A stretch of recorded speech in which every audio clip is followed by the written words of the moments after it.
Welcome back to tectonic. और आज हम बात करने वाले हैं एक ऐसे रूल के बारे में जो शायद जल्दी ही इंडिया में इम्प्लीमेंट हो सकता है। और ऑलरेडी ये जो रूल है टेलीकॉज, टेक कंपनीज और पॉलिसी एक्सपर्ट्स हैं उनके बीच काफ़ी सीरियस डिबेट का मुद्दा बन चुका है। इस रूल का नाम है सिम बाइंडिंग। सिम बाइंडिंग के बारे में आज बात करेंगे। अगर आप टेक न्यूज़ फॉलो करते हैं या फिर नॉर्मल न्यूज़ भी फॉलो करते हैं तो मुझे लग रहा है कि आपने ये टर्म जो है ऑलरेडी सुन रखा होगा। गवर्नमेंट का कहना है कि ये रूल डिजिटल फ्रॉड को रोकेगा, लेकिन सवाल ये है कि क्या सिम बाइंडिंग सच में साइबर क्राइम का सलूशन है या फिर ये भी एक रूल बन करके रह जाएगा। अब या ये भी मान सकते हैं कि कोई ऐसा स्टेप तो नहीं है जो लोगों के ही मुश्किल का सबब बन जाए। तो इस पॉडकास्ट में इस रूल को समझेंगे without any hype, without any panic, pure technical and जो पॉलिसी वाली बातें हैं उनके बारे में समझेंगे।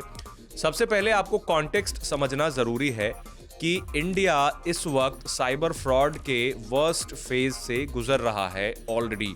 डिजिटल अरेस्ट स्कैम हो या फिर फेक इनकम टैक्स फ्रॉड हो, OTP फ्रॉड है, डिलीवरी फ्रॉड है। इनफैक्ट अब तो रैंडम केस ये नहीं रहा बल्कि बहुत बड़ा मुद्दा बन चुका है। इनफैक्ट एक ऑर्गेनाइज्ड इकोसिस्टम की तरह बन चुका है जहां फेक आइडेंटिटीज, म्यूल अकाउंट्स और लेयर्ड कॉल रूटिंग यूज की जा रही हैं। इसी बैकग्राउंड में डिपार्टमेंट ऑफ टेलीकम्युनिकेशन जो इंडियन गवर्नमेंट के अंडर आता है, उसने मैसेजिंग प्लेटफॉर्म्स को बोला है कि यूजर्स को अकाउंट को एक्टिव रखने के लिए उनको सिम बाइंडिंग जरूरी है। आइडिया सिंपल है, यानी अब अकाउंट और सिम एक दूसरे से लिंक हो तो ट्रेसेबिलिटी बढ़ती है, एनोनिमिटी कम होती है, फ्रॉडस्टर्स पकड़े जा सकते हैं। लेकिन पेपर पे जो लॉजिक स्ट्रांग लगता है, लेकिन टेक्नोलॉजी सिर्फ पेपर पे नहीं चलती है। अब एक सिम से अगर कोई ऐप लिंक है तो अगर सिम आपने निकाला तो फिर ख़त्म हो जाएगा। तो इसी वजह समझते हैं कि सिम बाइंडिंग होता क्या है। दरअसल सिम बाइंडिंग का मतलब यह है कि जिस मोबाइल नंबर से आप लेट से व्हाट्सएप, टेलीग्राम या फिर कोई भी मैसेजिंग ऐप रजिस्टर करते हैं, वही सिम कार्ड आपके फ़ोन में प्रेजेंट होना चाहिए अगर आपको वही ऐप यूज़ करनी है। तो अगर सिम कार्ड चेंज हुआ या फिर टेम्पररी आपने रिमूव कर लिया या फिर आपका किसी कारणों से डीएक्टिवेट हो जाता है सिम, तो आप वो दोबारा वेरिफिकेशन आपको मंगवाना पड़ेगा। अदरवाइज तब तक आप व्हाट्सएप या फिर कोई दूसरे ऐप को यूज़ नहीं कर पाएंगे। बैंक्स सिमिलर मॉडल को ऑलरेडी यूज़ करती हैं, लेकिन एक मेजर डिफरेंस है यहाँ पर बैंक और अभी के रूल में। Banking apps basically continuous SIM monitoring नहीं करती हैं, वो लिमिटेड वेरिफिकेशन करती हैं आपके सिम का, ताकि स्पेसिफिक इवेंट पे ये पता चल पाए कि आप अपने ही सिम को अपने फ़ोन पे यूज़ कर रहे हो। मैसेजिंग ऐप से ये एक्सपेक्ट किया जा रहा है कि वो ज़्यादा एग्रेसिवली सिम बाइंडिंग को यूज़ करें, और यहीं से कॉम्प्लेक्सिटी शुरू हो जाती है इस पूरे के पूरे मुद्दे पे। गवर्नमेंट का ये अजम्पशन है कि साइबर फ्रॉड हो रहा है क्योंकि अकाउंट्स अनोनिमस है, ट्रेस नहीं हो पा रहे हैं। इसलिए अगर सिम बाइंडिंग लगा दी जाए तो फ्रॉड कम हो जाएगा, यानी लोग कम फ्रॉड करेंगे। रियलिटी हालांकि थोड़ी अलग लगती है। आज के जो फ्रॉडस्टर्स हैं एक सिम पे डिपेंडेंट नहीं रहते बिल्कुल, वो म्यूल सिम नेटवर्क का यूज करते हैं। फेक या बोरोड केवाईसी का मार्केट पूरे कॉल सेंटर सेटअप में होते हैं आजकल, जो इलीगल कॉल सेंटर चलते हैं। मतलब सिम लेजिट होती है, नंबर एक्टिव होता है, फिर भी फ्रॉड हो जाता है। इसका मतलब ये हुआ कि सिम बाइंडिंग से ये जो यूज़र्स के साथ सिम को बाइंड किया जा रहा है, इससे कोई बहुत बड़ा फ्रॉड रुकने वाला है नहीं।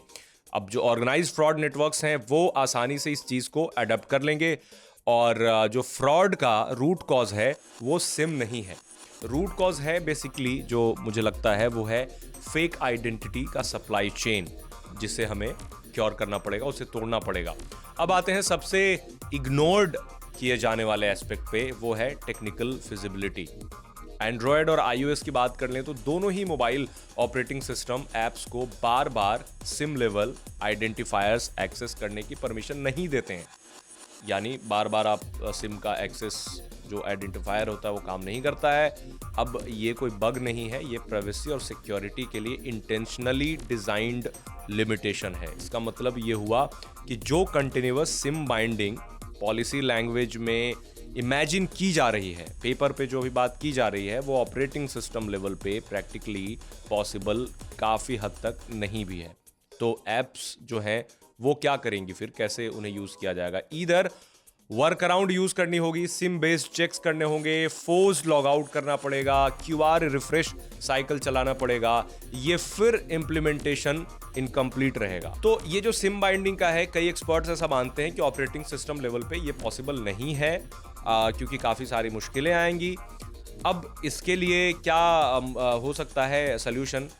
SMS बेस्ड जो चेक्स हो सकते हैं, या फिर फोर्स लॉकडाउन कराया जा सकता है, QR जो रिफ्रेश साइकिल है उसको चेंज किया जा सकता है, या फिर इम्प्लीमेंटेशन इनकम्प्लीट ही रहेगा, ऐसे ही कर दें। दोनों केसेस में यूज़र ही सफ़र करेंगे। पॉलिसी और टेक्नोलॉजी जब अलाइन नहीं होती हैं तो बर्डन हमेशा जो है वो यूज़र पे ही पड़ता है, और इस केस में मैं बता रहा हूँ आपको, सिम बाइंडिंग में यूज़र्स को ही मुश्किल होगी। अब मैं रियल लाइफ यूसेज पे आता हूँ। सोचिए आप एक प्रोफेशनल हो और आप लैपटॉप पर भी अपना व्हाट्सएप यूज़ करते हो, टैबलेट पे भी बैकअप डिवाइस है आपका, मतलब उसी अकाउंट से लिंक्ड है। लेट्स से आप ट्रैवल कर रहे हो, लोकल सिम आप जा कर के वहाँ का लगाते हैं, या फिर कोई ई सिम एक्टिवेट करते हैं। अब हर थोड़ी देर में आपका जो सेशन है वो एक्सपायर हो जाएगा, फ़ोन पे वेरीफाई करना पड़ेगा, जिसके लिए आपको OTP के लिए वेट करना पड़ेगा। क्लाइंट कॉल पेंडिंग है, डेडलाइन चल रही है। अब ये केसेस थोड़े हैं। अब जो रियल वर्क फ्लोज होते हैं उसमें सिम बाइंडिंग से काफ़ी सारे डिसरप्शन भी आ सकते हैं, like journalist, freelancers, startup founders, remote workers, सब के लिए जो है ये डिजिटल फ्रिक्शन को बढ़ा देगा सिम बाइंडिंग जो है। तो इसके लिए आप तैयार रहें अगर इम्प्लीमेंट होता है तो।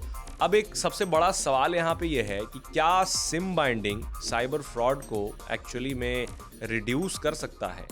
आंसर है थोड़ा बहुत कर सकता है, बट ये ऐसा लगता है कि बिल्कुल लो एफर्ट स्कैम कम होंगे इसमें, नॉट हाई एफर्ट स्कैम, क्योंकि ऑर्गेनाइज्ड फ्रॉड वो चलते रहेंगे। उसका रूट कॉज कुछ और ही है जो मैंने आपको बताया। साइबर क्राइम का जो नेचर है वो काफ़ी ट्रिकी है।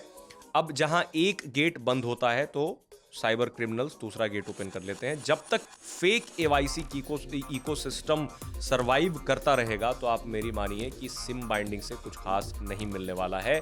ये बेसिकली सिम्टम्स ट्रीट करने जैसा है, डिजीज ट्रीट करने जैसा नहीं है। तो मुझे लगता है कि सरकार को उस तरफ ध्यान देना पड़ेगा। अब सवाल ये है कि दुनिया में क्या होता है। ग्लोबली साइबर फ्रॉड टैकल किया जा रहा है कायदे से, दुनिया भर में भी हो रहा है। वहाँ रिस्क बेस्ड सिस्टम से काम हो रहा है, लाइक बिहेवियर एनालिसिस किया जा रहा है, एनोमली डिटेक्शन किया जा रहा है, डिवाइस फिंगरप्रिंटिंग की जा रही है, फास्ट टेक डाउन पाइपलाइंस है वहाँ पे। मैसेजिंग एप्स पर mandatory SIM binding global norm नहीं है। इंडिया जो ट्राई कर रहा है वो एक एक्सपेरिमेंट है, और एक्सपेरिमेंट तभी काम करते हैं जब फीडबैक लूप्स और फ्लेक्सिबिलिटी हो, तभी काम कर सकते हैं। एक और इंपॉर्टेंट एंगल है इस चीज़ का, प्राइवेसी को लेकर के ज़्यादातर लोग बात नहीं करते हैं। हर डिजिटल आइडेंटिटी को परमानेंटली एक सिम से लॉक कर देना एनोनिमिटी का स्कोप कम कर देता है। अब जर्नलिस्ट का एग्जांपल ले लीजिए, विसिल ब्लोअर का एग्जांपल ले लीजिए, कोई एक्टिविस्ट का एग्जांपल ले लीजिए। इनके लिए एनोनिमिटी लग्जरी नहीं बल्कि सेफ्टी होती है। डिजिटल सेफ्टी के नाम पर पूरा का पूरा एक डिजिटल फ्रीडम को कॉम्प्रोमाइज करना लॉन्ग टर्म ट्रस्ट डैमेज कर सकता है और सल्यूशन के तौर पर नहीं काम कर सकता है। अब जब ट्रस्ट ही चला जाएगा तो यूजर्स बाईपास ढूंढने लगते हैं कि भाई अब इसे बाईपास कैसे करें, तो उसके लिए भी बहुत सारे तरीके जन्म ले लेते हैं। तो जो सिम बाइंडिंग की पूरी डिबेट है, अब उसमें ये बताया जा रहा है कि अगर आप एक सिम को अपने फ़ोन पे यूज़ करेंगे और जो मल्टी डिवाइस का फीचर है, लिंक डिवाइस का फीचर है, वो काम करना बंद कर सकता है, यानी दूसरे अलग अलग डिवाइस पे आप यूज़ नहीं करेंगे। अब बाहर ट्रैवल कर रहे हैं तो उसमें भी कुछ एक्सपर्ट्स बता रहे हैं कि अगर आप सिम में रोमिंग प्लान आप नहीं लेंगे तो आपके लिए मुश्किल हो जाएगा आप अपना कोई भी दूसरा ऐप यूज़ करना, व्हाट्सएप, टेलीग्राम, सिग्नल, इस तरह के ऐप जो ऐप बेस्ड वेरिफिकेशन से, मोबाइल बेस्ड वेरिफिकेशन से चलते हैं, वो भी काम नहीं करेंगे, वो भी बंद हो जाएंगे। तो आपको ना चाह करके भी इन टेलीकॉम कंपनियों के महंगे रोमिंग प्लान्स खरीदने पड़ेंगे। और आपको पता है रोमिंग प्लान कितने का है? आप अगर यूरोप का करते हो या फिर कहीं और करते हो तो बहुत कम 10 GB तक डेटा आपको 4,000 रुपये मिलता है। 4,000 रुपीज़ में सिर्फ 10 GB डेटा और कुछ कॉल्स।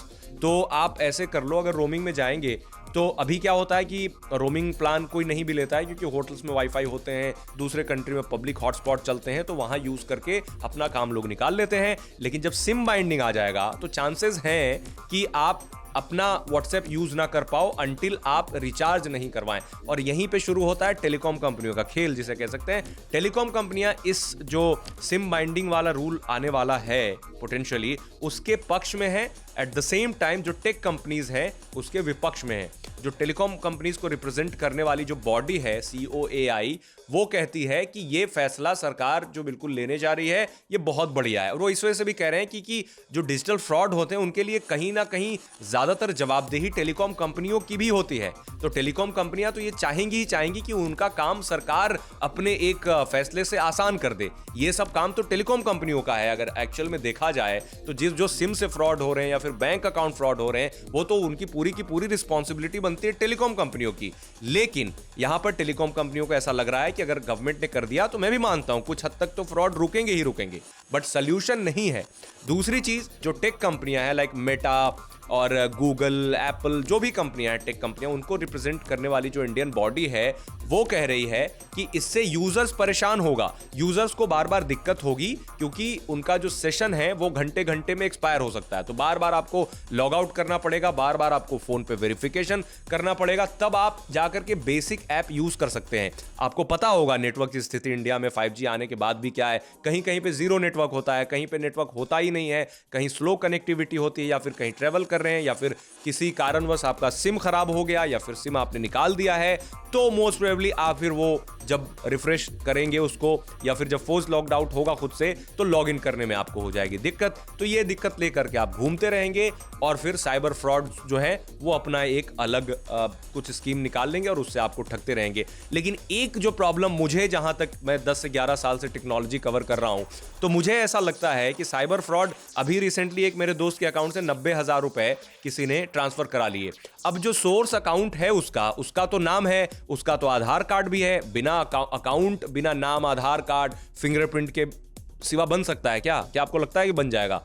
क्योंकि मैं जितनी बार बैंक अकाउंट खुलवाने गया हूं, वहां से सारी चीजें मांगते हैं। तो मुझे ये समझ में नहीं आता बेसिकली कि जब आपका पैसा कहीं चला गया, लेट्स से किसी और अकाउंट में चला गया, और आप क्लेम कर रहे हो कि मेरे साथ फ्रॉड हुआ है, तो पुलिस जो है या फिर बैंक जो है या फिर टेलीकॉम कंपनी जो है, उसको क्यों नहीं आइडेंटिफाई करती जहां पर गया हुआ है ये पैसा, जहां ट्रांसफर हुआ है, जिस अकाउंट में ट्रांसफर गया, फिर आपको क्यों नहीं वापस कर दिया जाता है? आपको बैंक बोलता है पुलिस के पास जाओ, पुलिस बोलता है बैंक के पास जाओ, तो ये एक लूप बना हुआ होता है। तो गवर्नमेंट को इस चीज को तोड़ना पड़ेगा कि पैसा जहां ट्रांसफर हो रहा है उसको ही ब्लॉक कर दो किसी ना किसी तरीके से, या फिर जिस अकाउंट में ट्रांसफर कर दिया आपने गलती से पैसा, फ्रॉड हो गया लेट से, तो उस किसी ना किसी अकाउंट में गया होगा, मानता हूं, उसके बाद तुरंत निकल गया, उस अकाउंट का क्या हुआ? उस अकाउंट को फ्रीज कौन करेगा? उस अकाउंट को परमानेंट ब्लॉक कौन करेगा? और पूरा जो ब्लैंकेट बैन, अब आपको ऐसा लग रहा होगा कि क्या ये तो बहुत छोटी सी, ये तो बहुत बड़ी प्रॉब्लम है, क्या सरकार इस पे ऑलरेडी काम नहीं कर रही है?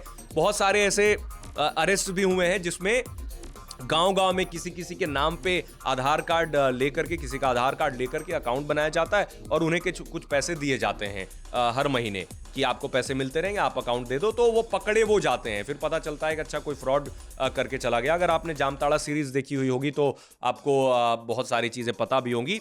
तो मेरा मानना है कि ये जो सिम बाइंडिंग है, इससे प्रॉब्लम सॉल्व नहीं होगी। यूजर्स की प्रॉब्लम थोड़ी मोड़ी जरूर बढ़ सकती है, बट कुछ हद तक कम तो जरूर होगी। बट अगेन कुछ हद तक कम होगी, फिर उसके बाद दूसरा तरीका फ्रॉडस्टर्स ढूंढ लेंगे, या फिर जो पहले ऑलरेडी तरीके, क्योंकि SIM binding is not the way. इस सिर्फ और सिर्फ सिम बाइंडिंग से कुछ खास रुकने वाला नहीं। अब देखना पड़ेगा कि गवर्नमेंट इसे कब इंप्लीमेंट करती है, और आप हमें कमेंट में बताइए कि आपको क्या लगता है सिम बाइंडिंग रूल पे। अगर आ जाता है रूल तो क्या आपको लगता है कि इससे साइबर फ्रॉड कम हो जाएंगे या फिर यूजर्स को दिक्कत होगी? आप अपना ओपिनियन कमेंट में बताएं, और साथ ही हमारे वीडियो को लाइक करें, शेयर करें, सब्सक्राइब करें हमारे चैनल को। मैं तो चाहता हूं आप ज्यादा से ज्यादा लोगों तक इस चीज को शेयर करें, सो दैट पीपल नो कि इस तरह की भी चीजें आने वाली हैं और इस तरह की भी परेशानी बढ़ सकती है। और लेकिन एक सराहनीय बात तो है एटलीस्ट कि गवर्नमेंट ने इधर देखा तो कम से कम ये सारी चीज़ें इतना बड़ा बिल्कुल कैंसर की तरह बनती जा रही हैं कि हर दिन मैं सुनता हूँ कि 4-6 लोग मेरे को कॉल करके बोलते हैं उनके साथ हो गया। इनफैक्ट 4-6 लोग, नो एग्जैजरेशन, मेरे पास वीक के 3-4 दिन 4-6 लोग का कॉल आ जाता है जो बोलते हैं कि उनके अकाउंट से पैसे ट्रांसफर हो गए and they are not layman. वो पढ़े लिखे लोग हैं, वो अच्छी जगहों पे जॉब करते हैं, फिर भी उनके अकाउंट से पैसे चले जाते हैं। तो ये काफ़ी सीरियस सिचुएशन है। अब आप सब लोगों को सोचना पड़ेगा और मिलते हैं अब नेक्स्ट एपिसोड में। Thank you.